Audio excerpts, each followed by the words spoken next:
हमारे सभी मित्रों को मेरा सादर नमस्कार।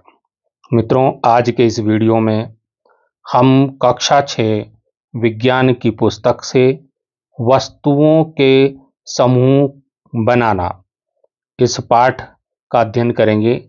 ये जो हमारी नई पुस्तक है उसमें दूसरा चैप्टर है, सेकंड चैप्टर है वस्तुओं के समूह बनाना। तो आइए कक्षा 6 विज्ञान का वस्तुओं के समूह बनाना पाठ के प्रश्न उत्तर का अध्ययन करते हैं। मित्रों, हमारा जो पहला प्रश्न है वो है लकड़ी से बनाई जा सकने वाली 5 वस्तुओं के नाम बताने हैं जो लकड़ी से बनती हैं। 5 वस्तुएं कौन कौन सी होती हैं? लकड़ी से मेज, दरवाजे, खिड़की, बर्तन, खिलौने, ये 5 चीजें हो गई। 1, 2, 3, 4 और 5 चीजें जो कि हम लकड़ी से बना सकते हैं। हमारा दूसरा प्रश्न आता है कि निम्न में से चमकदार पदार्थों का चयन कीजिए। यहाँ पर कांच की प्याली, प्लास्टिक का खिलौना, स्टील का चम्मच और सूती कमीज ये दिए हैं। इनमें से हमें चमकदार पदार्थों का चयन करना है। तो वो चमकदार पदार्थ हैं, हमारा उत्तर हो जाएगा कांच की प्याली और स्टील का चम्मच। प्रश्न संख्या 3 हमारे सम्मुख है। प्रश्न है निम्नलिखित वस्तुओं का मिलान उन पदार्थों से कीजिए जिनसे उन्हें बनाया जा सकता है। याद रखिए, कोई वस्तु एक से अधिक पदार्थों से भी मिलकर बनी हो सकती है तथा किसी दिए गए पदार्थ का उपयोग बहुत सी वस्तुओं को बनाने में भी किया जा सकता है। हमारे पास वस्तुओं और पदार्थ की सूची है, जैसे कि पुस्तक किससे बनती है? पुस्तक कागज से बनती है, तो इसका मिलान क्या हो गया? कागज। गिलास किस किस से बनता है? गिलास कांच से भी बन सकता है, प्लास्टिक से भी बन सकता है। तो इसके उत्तर पर मैं आपको लेके चलता हूं। प्रश्न का उत्तर इस प्रकार से होगा। वस्तुएं एक तरफ लिखेंगे, पदार्थ दूसरी तरफ लिखेंगे। पुस्तक के सामने कागज, यानी कि पुस्तक कागज से बनती है। गिलास किससे बनता है? कांच का भी हो सकता है, प्लास्टिक का भी हो सकता है। इसी प्रकार से कुर्सी आपकी लकड़ी की भी हो सकती है और प्लास्टिक की भी हो सकती है। खिलौना प्लास्टिक का भी हो सकता है, लकड़ी का भी हो सकता है और कांच का भी हो सकता है। इनको मिलाते जाएंगे। जूते आपके चमड़े के और प्लास्टिक के जूते बनाए जाते हैं। प्रश्न संख्या 4 देखते हैं। नीचे दिए गए कथन सत्य हैं अथवा असत्य, इसका उल्लेख कीजिए। नंबर क है, पत्थर पारदर्शी होता है जबकि कांच अपारदर्शी होता है। ये कथन सत्य है या असत्य है? ये कथन असत्य है मित्रों, असत्य। क्यों है इसको देखते हैं। यह कथन असत्य है क्योंकि पत्थर अपारदर्शी होता है, अर्थात इससे आर पार नहीं देखा जा सकता, जबकि कांच पारदर्शी होता है, इससे आर पार देखा जा सकता है। दूसरा कथन है नोटबुक में द्युति होती है जबकि रबड़ इरेजर में नहीं होती। यह कथन भी असत्य है क्योंकि इन दोनों पदार्थों में ही द्युति नहीं होती है।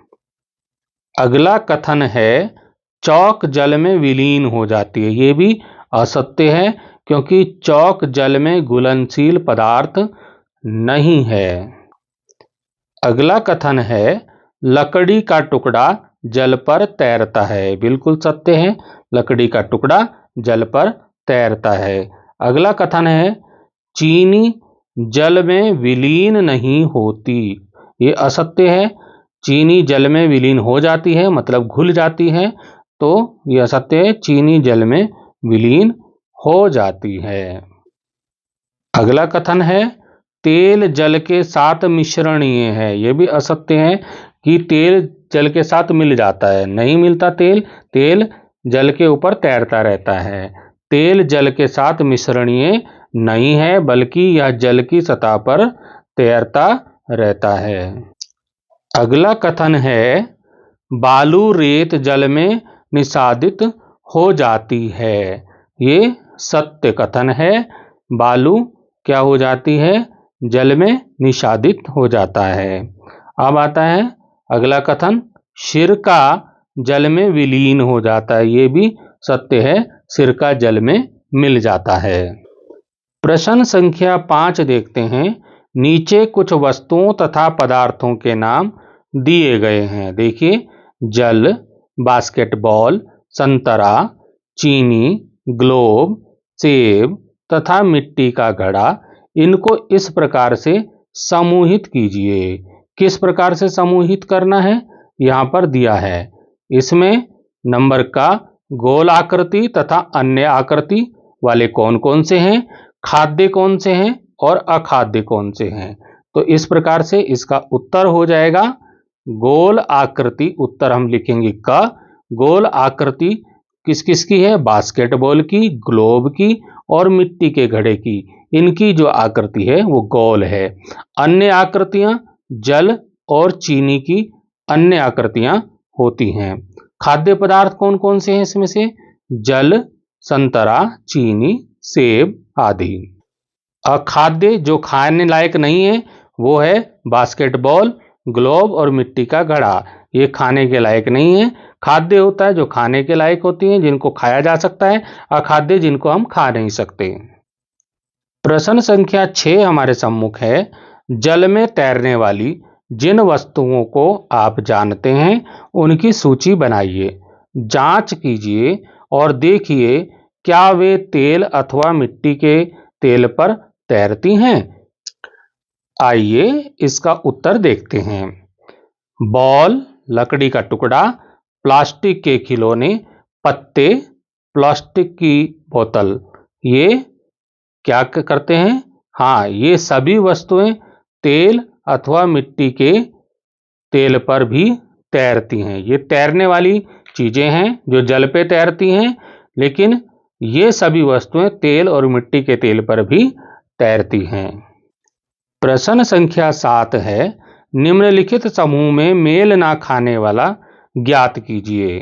जैसे कि यहां पे दिया है कुर्सी, पलंग, मेज और अलमारी। इनमें कौन सा ऐसा है जो इनसे मेल नहीं खाता? तो यहां पर देखिए, कुर्सी लकड़ी प्लास्टिक की, ये निर्जीव चीज है।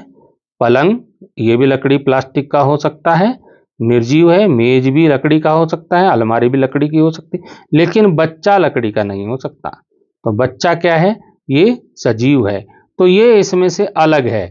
तो ये कह रहा है मेल ना खाने वाली वस्तुएं, मेल ना खाने वाला बताना है। इसमें से कौन सा मेल नहीं खाता है? तो ये बच्चा जो है इसका उत्तर हो जाएगा। इसी प्रकार से आगे दिया है गुलाब, चमेली, नाव, गेंदा, कमल। तो ये सारे क्या हैं? फूल हैं, फ्लावर हैं। गुलाब, चमेली, गेंदा, कमल। लेकिन नाव इसमें अलग है। तो ये नाव क्या है? इसका उत्तर हो जाएगा। अब आगे देखिए, ग वाले में एल्यूमिनियम, आयरन, तांबा, चांदी और यहां पे रेत अलग है, तो रेत इसका उत्तर हो जाएगा। ऐसे ही घ में चीनी, नमक, रेत, कॉपर सल्फेट। तो ये एक चीज इसमें अलग आ गई, वो है कॉपर सल्फेट। ये इसका उत्तर हो जाएगा। तो जैसा कि मैंने बताया था, का उत्तर बच्चा, ख का नाव और गा का रेत और घ का उत्तर कॉपर सल्फेट होगा। तो मित्रों, इस प्रकार से हमने कक्षा 6 विज्ञान से पाठ 2 वस्तुओं के समूह बनाना के प्रश्न उत्तर अपने इस वीडियो में देखे। आशा करता हूं आपको वीडियो समझ में आया होगा। फिर मिलेंगे अगले वीडियो में। अभी के लिए धन्यवाद।